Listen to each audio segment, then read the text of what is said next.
Medellin, Colombia, the 1950s, a city split between poverty and power. From the dust of Rio Negro rose a boy named Pablo Emilio Escobar Gaviria. His father was a farmer, his mother a school teacher. He watched how money moved faster than honor, and he decided young which one he wanted. By his teens, he was selling stolen exams and fake lottery tickets, small schemes that taught him a bigger truth: every system has a price. Medellin was becoming a corridor for smuggling. Contraband cars, cigarettes, anything with profit. Escobar found his education there, not in school. At 22, he was arrested for stealing a car, but the charges vanished. Witnesses changed stories. Money had already started speaking for him. He married Maria Victoria Henao when she was just 15. Their union sealed his image as a family man, even as he planned an empire. In the 1970s, cocaine arrived in Colombia like a storm, pure, cheap, and in demand across the United States. Escobar saw what others didn't. This wasn't contraband. It was a revolution disguised as powder. He partnered with local smugglers and pilots. Small planes began making runs to Miami. Each trip returned millions in cash. The Medellin Cartel was born without a name, a network of families and killers bound by profit and fear. By 1978, the US DEA had noticed, so had the Colombian press. But on the streets of Medellin, Escobar was still just Don Pablo. He built soccer fields for the poor, paid for funerals no one else could afford. His name became a myth of charity and fear. At night, his convoys moved through the mountains, trucks loaded with white dust headed for secret airstrips. The money came so fast, his accountants weighed it instead of counting it. Rats ate millions because there was nowhere to store it. Escobar purchased Hacienda Nápoles, a vast estate with its own airstrip and zoo. Giraffes, hippos, elephants, symbols of a man who believed he was untouchable. He funded churches and schools. Every gesture bought silence. Every donation was a disguise. The people called him El Patron, to some a Robin Hood, to others a devil with a smile. The Colombian government struggled to contain the trade. Each official who stood against Escobar was either bribed or buried. His rule was simple: plata o plomo, silver or lead, a bribe or a bullet. With that philosophy, he became the most powerful man in Colombia and the world's most wanted criminal. The US estimated his cartel controlled 80% of global cocaine, each shipment worth hundreds of millions. But power brought attention. DEA agents and CIA satellite photos tightened the circle. Escobar responded the only way he knew, with violence. Judges fell, journalists died, no one was safe. By the 1980s, Medellin was a war zone. Car bombs, kidnappings, and fear painted the streets. The cartel's wealth was so vast it influenced politics. Bribes reached from local mayors to the National Congress. Escobar ran for office in 1982. He wanted legitimacy, not forgiveness. At first, the public welcomed him, a poor man's champion entering the elite's world. Then came the revelations: his drug connections, his murders, his lies. The illusion collapsed overnight.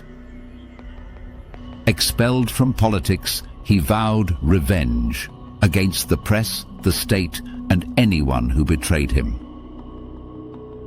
The Medellin cartel tightened its grip. Police stations bombed. airliners destroyed, civilians caught in a war they did not start.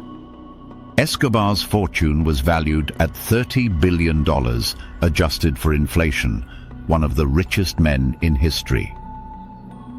But behind the money was a man haunted by control. Every friend was a potential enemy.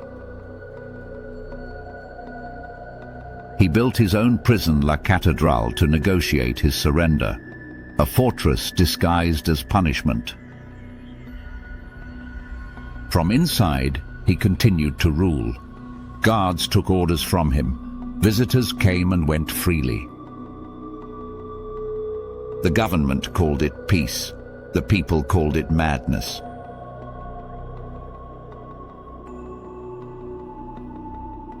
When authorities tried to move him to a real prison, he escaped without a fight. He had built the door himself. Now a fugitive again, Escobar declared war on the state. The city that once feared him now breathed revenge. Special forces, the DEA, and a Colombian task force known as Search Block joined hands to end his reign. His family fled the country. His allies turned informants.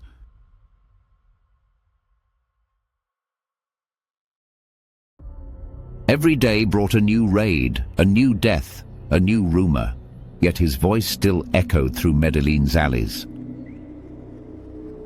He moved from house to house, always a step ahead. His network of informants watched the police watch him. But time was running out. Even the streets that once protected him were turning cold. December 10th, 1993, Medellin. A rooftop shootout would end the myth. Escobar fell with a bullet to the head. No one knows who fired the fatal shot. Some say the police, others say Escobar himself. In the silence that followed, Colombia breathed for the first time in decades. But his ghost, his money, his myth never left Medellin. The gunfire faded over Medellin. Escobar was gone, but his legend had only begun.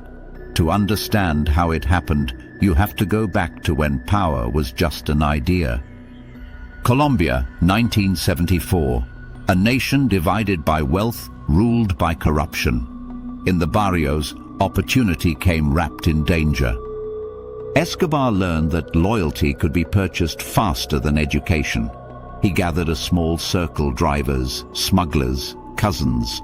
They called themselves Los Extraditables before the world ever knew the name. At first it was cigarettes and appliances. Then came white powder sealed in oil drums. Miami's nightclubs were ready, and the market was endless. By 1976, the Medellin route was established. Planes left from hidden strips in Antioquia, returning stuffed with US dollars. The profits dwarfed anything Colombia had ever seen. Cocaine became the country's most valuable export unofficially. Escobar reinvested not in banks, but in people.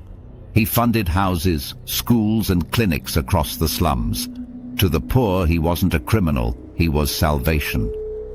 His generosity built protection. Every block had eyes. Every ear whispered his warnings. Police patrols entered neighborhoods only with fear. He recruited pilots from the Air Force, accountants from universities, and killers from the street. It was an organization, not chaos. The Medellin Cartel formalized in 1978. Partners included Carlos Leda, José Gonzalo Rodríguez Gacha, and the Ochoa brothers. Together, they created a corporate empire of crime. Leda ran the air routes through the Bahamas. Rodríguez Gacha handled enforcement. Escobar balanced diplomacy and terror. They moved over 15 tons of cocaine a day, enough to flood the American market several times over. Money returned through laundromats, farms, even soccer clubs. Escobar owned half the businesses in Antioquia on paper or in silence. He built his estate, Hacienda Nápoles, larger than most towns, a symbol of excess, guarded by mercenaries and animals from every continent. Reporters asked where the fortune came from. He smiled and said, "From hard work." No one dared laugh. In 1980, the US declared cocaine a national crisis. Colombia suddenly stood at the center of a new global war. The DEA opened offices in Bogotá. Intelligence sharing began between Washington and Colombian police. For Escobar, it was a challenge, not a threat. He expanded operations, investing in faster planes and secret labs deep in the jungle. Each laboratory employed hundreds. Chemists perfected the product. Guards ensured silence. Corruption spread like currency. Judges received envelopes. Politicians new cars. Everyone had a price. Escobar knew them all. By 1982, his wealth made him a public figure. He bought a seat in Congress, a trafficker turned politician. His slogan was simple: Medellin deserves dignity. It worked. He was elected. For the first time, a criminal sat inside Colombia's government. The world began to notice. Investigative journalist Guillermo Cano published the truth. He exposed the money, the murders, the smuggling network. Months later, Cano was shot outside his newspaper office. The investigation stalled before it began. Escobar's mask of legitimacy cracked. The elite turned on him, and the church condemned him publicly. Humiliated, he withdrew from Congress. But the revenge he planned would define Colombia's future. He targeted anyone supporting extradition to the United States. Politicians received death threats carved into photographs of their children. Explosions echoed through Bogotá, a war between the state and one man. Rivals emerged: the Cali Cartel, quieter but efficient. They preferred money to murder. Escobar called them cowards. To maintain control, he created Los Sicarios de Medellin, young assassins promised fortune for loyalty. Entire neighborhoods turned into recruitment grounds. Teenagers traded futures for motorbikes and cash. The government retaliated with special forces and US support. Raids destroyed labs, but new ones appeared overnight. At the height of his empire, Escobar's network spanned 4 continents.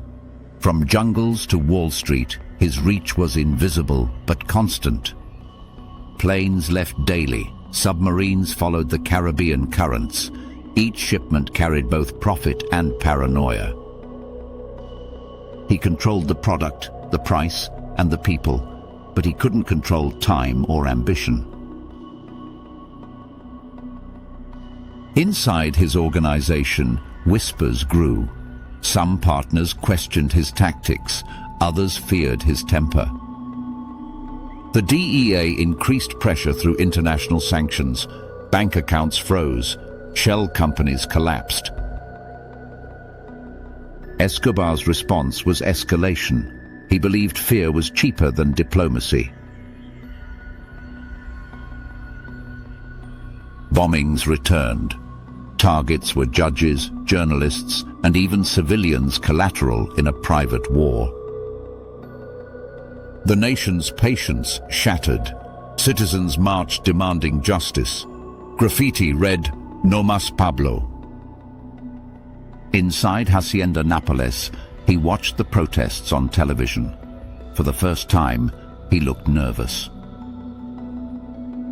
He told his guards, "They forget who built this city," but even his voice sounded tired. Internationally, Colombia's image collapsed, tourism dried up, foreign investors fled. The empire that began in secrecy was now visible to the entire world, and once exposed, even an empire built on fear begins to decay. By 1989, the Medellin cartel had become the focus of an international crusade. The US and Colombia were united by one goal: the downfall of Pablo Escobar. The assassination of political candidate Luis Carlos Galán shook the nation. It proved the cartel would stop at nothing to control policy. In response, Colombia reactivated the extradition treaty with the United States. For Escobar, that meant war. He ordered attacks on government buildings and police patrols. Each explosion echoed his message: he would rather die in Colombia than face trial abroad. The public's fear became exhaustion. What was once admiration turned into anger and fatigue. New task forces were created under the name Bloc de Búsqueda, the search block. Elite units trained to track Escobar across every corner of the country. They used wiretaps, aerial surveillance, and new US tracking equipment. The war was no longer fought in the streets alone. It was intelligence versus empire. Cartel members began to fall one by one. Some surrendered, others disappeared. Loyalty was cracking under the weight of fear. In retaliation, Escobar increased payments to his killers. Every police officer had a price on their head. Entire cities lived under curfew. The sound of distant gunfire became part of the night. Amid the chaos, Escobar sought negotiation. He offered to surrender in exchange for protection from extradition. The government accepted. It was a fragile peace built on hope and exhaustion. Escobar designed his own prison, La Catedral, a compound overlooking Medellin, complete with a soccer field and bar. Officially, he was incarcerated. In reality, he continued business as usual, directing operations by phone. When authorities discovered that rivals had been killed inside the facility, the illusion of control collapsed. Plans were made to transfer him to a military prison, but on July the 22nd, 1992, he vanished before the convoy arrived. It was a humiliation for the state. The most wanted man had escaped from his own prison. From that moment, Escobar was no longer a businessman or a symbol. He was a fugitive, hunted by the world. The search block intensified operations. They raided safe houses, intercepted calls, and followed the money. Intelligence traced his communications to family members still in Medellin. They became his only weakness. Every phone call was a potential trap. Every conversation risked detection. By 1993, the Medellin cartel had fragmented. The Cali cartel rose quietly, filling the void with strategy instead of bombs. Escobar's allies defected or surrendered. His inner circle shrank to a few loyal guards and a phone. His appearance changed. His movements grew desperate. He moved between houses owned by supporters still loyal to the myth. Medellin itself changed too. Construction sites replaced burned-out buildings, but fear remained an unspoken presence. Children who once idolized him now whispered stories of his cruelty. His legend was decaying, but his name was still power. The DEA and Colombian intelligence began triangulating calls from his family. Each signal brought them closer. In November 1993, his wife and children fled Colombia under government protection. Escobar was alone for the first time in his life. He called his family daily, breaking his own security rules. Each call shortened the distance between hunter and hunted. Search block units moved systematically through Medellin's barrios. They seized records, interviewed informants, and mapped every possible hideout. The United States provided satellite imaging support. Technology became the new weapon in an old war. The pressure suffocated him. He no longer trusted his own guards. Every footstep outside sounded like betrayal. Reports suggest he grew paranoid and withdrawn. He barely slept, changing locations nightly. His money was useless. Banks refused deposits. Associates feared contact. He was rich only on paper, poor in freedom. Still, he refused to surrender. He believed he could outsmart the state one last time. By December 1993, the manhunt narrowed to a few city blocks in the Los Olivos neighborhood. Agents surrounded the area quietly. Escobar's final days were spent in a small apartment above a butcher shop, modest, anonymous, and silent. He spoke to his son on the phone that morning, unaware it would be the last call he'd ever make. Search block agents traced the call to the building. The operation began within minutes. Neighbors reported hearing gunfire and shouts. When it ended, Escobar lay dead on a rooftop, aged 44. Official reports credited the search block. Some believed he took his own life. The truth remains debated, another layer of the legend. News spread across Colombia instantly. Crowds gathered outside police stations, some cheering, others mourning. At his funeral, thousands arrived. For many, he was still a man who gave when no one else did. The government declared the war over, but the cocaine trade continued under new names and faces. Escobar was gone, but the system he built, greed, corruption, and blood, remained alive in the shadows. After his death, Colombia exhaled for the first time in years. The man who once held a nation hostage was finally silent. But silence doesn't erase memory. In Medellin, Escobar's name still divided streets, families, and faith. Some saw a monster.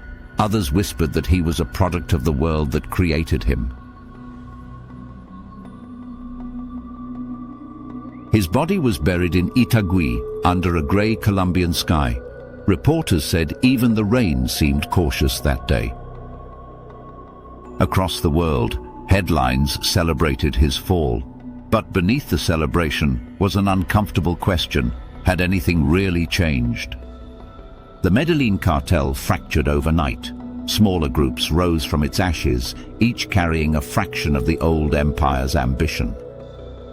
The Cali cartel stepped forward, promising diplomacy over bombs. For a time, peace returned thin, fragile, temporary. In the barrios Escobar once ruled, children played soccer on fields he built. The goals still bore his initials. Some mothers still prayed for him. Old loyalties die slower than kings. Investigations uncovered millions in hidden assets, houses, land, offshore accounts. Most were seized, much simply vanished. The hippos at Hacienda Nápoles outlived him. They became a strange symbol, exotic survivors of a violent dream. Hollywood came calling within years. Books, films, and shows turned his crimes into legend. For many abroad, Escobar became entertainment. For Colombians, he remained a scar that never fully healed.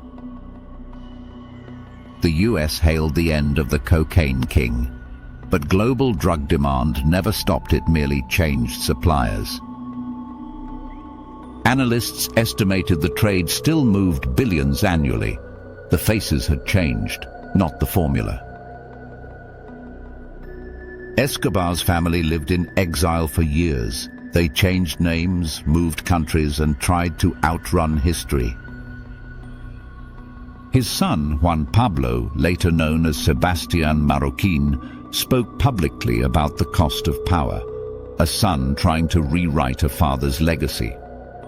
In interviews, he said, "My father built an empire of death and believed he could control life itself." The Colombian government studied the fallout for decades. They called it a warning that no fortune built on fear lasts forever. Economists traced Escobar's fortune through black markets and shell companies. Each path led to new names, new players, same outcome. Medellin transformed slowly. Graffiti became murals of peace, and the city began to rebuild its soul. Tourists arrived to see what was once forbidden: his mansion ruins, his grave, the myth in stone. Locals called it narco-tourism, profitable but painful.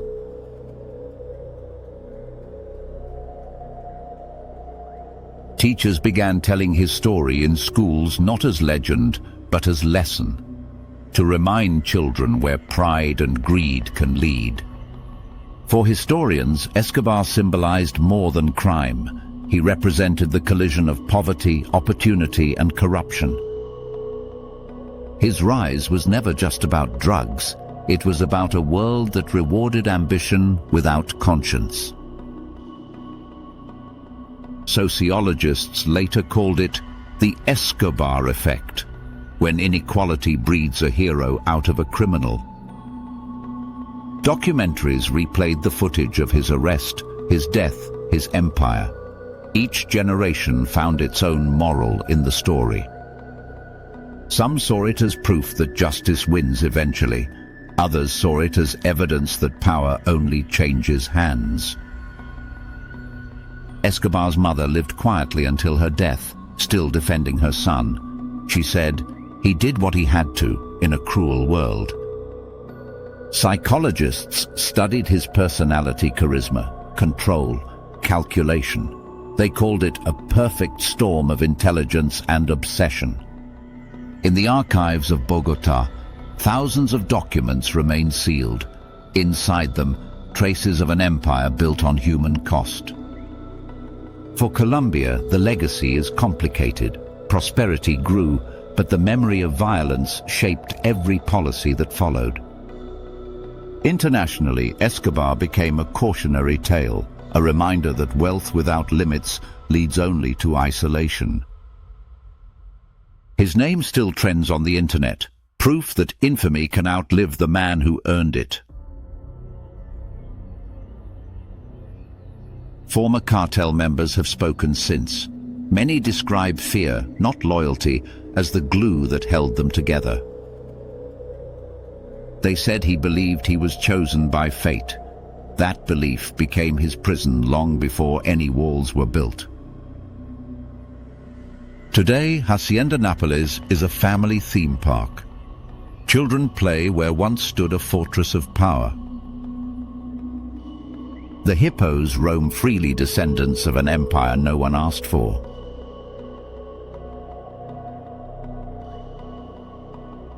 Historians say every empire ends twice, once when it falls, and again when people forget. Colombia hasn't forgotten. Each anniversary of his death, flowers still appear on his grave. No one claims them, but everyone knows why they're there. For some, it's forgiveness. For others, a warning that history repeats when lessons fade.